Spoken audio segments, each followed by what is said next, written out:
안녕하세요. 메타코칭TV 시청자 여러분 반갑습니다. 오늘은 특별한 손님을 모셨습니다. 올해 서울대학교에 합격한 학생을 모시고 여러분들이 궁금해하는 특별히 초등학교, 중학교 때 어떤 준비를 해야 되는가에 대해서 우리 학생과 좀 이야기를 나누는 그런 시간을 가져볼 수 있도록 하겠습니다. 자, 자기소개 한번 하시죠.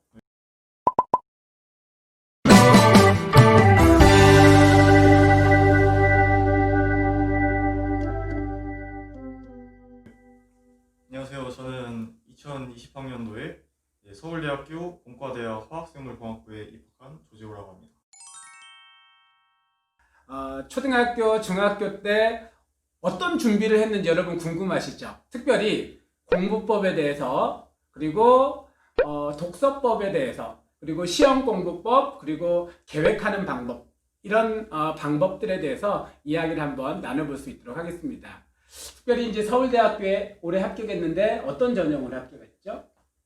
네, 저는 일반 전형으로 합격을 했는데, 일반 전형은 이제 면접하고 이제 서류 두 개를 평가하는 그런 전형입니다. 그러면 서류 중에서도 이제 학생부가 매우 중요하죠. 학생부 중에서도 내신의 중요성이 상당히 크다 이렇게 알려져 있죠. 이제 내신의 등급을 보고서 네. 이제 어떤 대학교를 갈지 결정을 이제 1차적으로 한 다음에 나머지 비교과로 나머지 것들을 해결하는 거예요. 그렇죠. 서울대학교 일반 전형은 그 학생부 서류와 면접, 자기소개서 이런 자료를 가지고 평가를 하는데 그 중에서도 내신의 비중이 상당히 크다 이렇게 이제 좀 알려져 있습니다. 그러면 고등학교 가서 내신을 잘 받았다는 얘기인데 이제 우리 시청자분들이 궁금해하는 게 뭐냐면 초등학교 때, 중학교 때 어떤 준비 과정을 거쳤을까 이게 궁금하거든요. 이제 그 중에서 내신을 잘 받는 방법이 있다면 나름대로 노하우를 하나 좀 공개를 해주겠어요?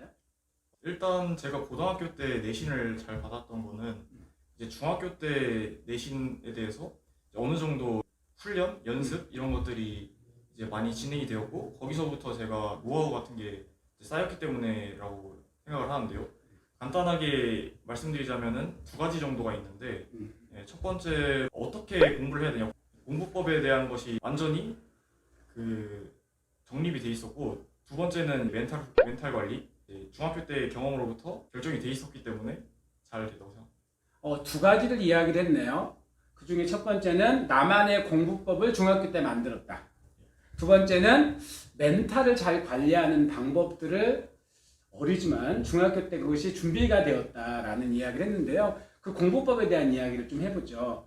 나만의 공부법 하면 이렇게 범위가 굉장히 넓고 좀 어려운 주제로 그 말만 들어서는 잘 이해하기 어려울 것 같고 나만의 공부법, 내가 중학교, 초등학교 혹은 중학교 때 나만의 공부법을 만들었다라고 할 때 핵심적으로 좀 소개할 수 있는 게 있다면 어떤 게 있나요?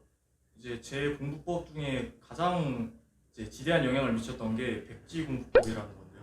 백지 공부법. 네. 궁금하네요. 그 백지 공부법이라는 것은 일단은 어떤 개념을 제가 알고 있는지 모르는지를 확인하기 위해서 이제 A4 용지, 아무것도 적혀지지 않은 하얀 A4 용지에 제가 아는 것을 적어보는 겁니다.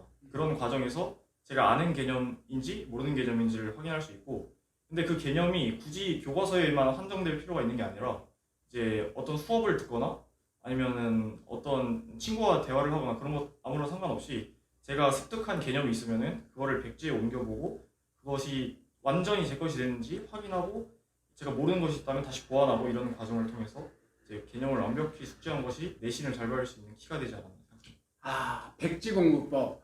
그러니까 가장 핵심은 내가 정확하게 알고 있는지 모르고 있는지를 구분하는 능력을 키운 것, 그리고 그것을 실제로 활용한 것. 이것이 단순히 시험 공부, 교과서 공부에만 활용된 게 아니라 수업을 들을 때 심지어 친구들하고 이게 대화했던 것도 정확하게 기억하고 있나를 한번 백지에다가 써보면은 정말 제대로 알고 있는지 모르고 있는지 알게 되었다.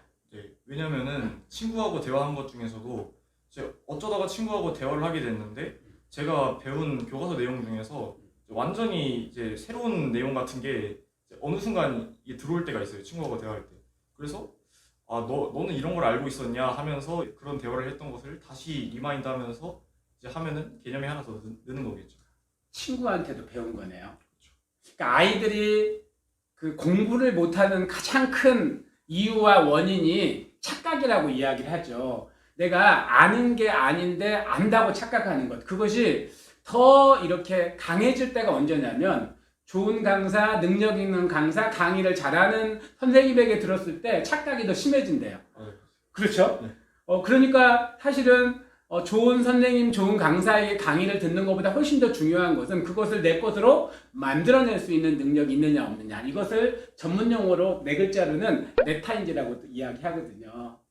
아는 것과 모르는 것을 구별하고 그 모르는 것을 스스로 해결해 나가는 능력. 그것을 중학교 때 잘 준비했다. 그 중에서 내가 알기로는 정리를, 그러니까 백제 정리하는 것도 있지만 그냥 정리 자체를 잘한 걸로 는 알고 있는데 초등학교, 중학교 때 그 정리를 잘하기 위해서 좀 키워야 된다면 어떤 걸 좀 훈련하면 그 정리 능력을 좀 키울 수 있을까? 이게 궁금하네요. 네, 제가 아까 말씀드린 백지공부법 같은 경우는 그냥 복습에 활용하는 그런 거였고 정리 같은 경우도 정리도 이제 물론 백지공부법의 방식을 택하긴 하는데 그 정리를 하는 것은 교과서 구조 분석, 그러니까 교과서는 본문으로 나와 있는데 그 글을 구조를 분석하면서 개념을 정리하다 보면은 훨씬 더 머릿속에 잘 기억이 되고 교과서에서 이런 논리대로 개념을 설명하고 있다.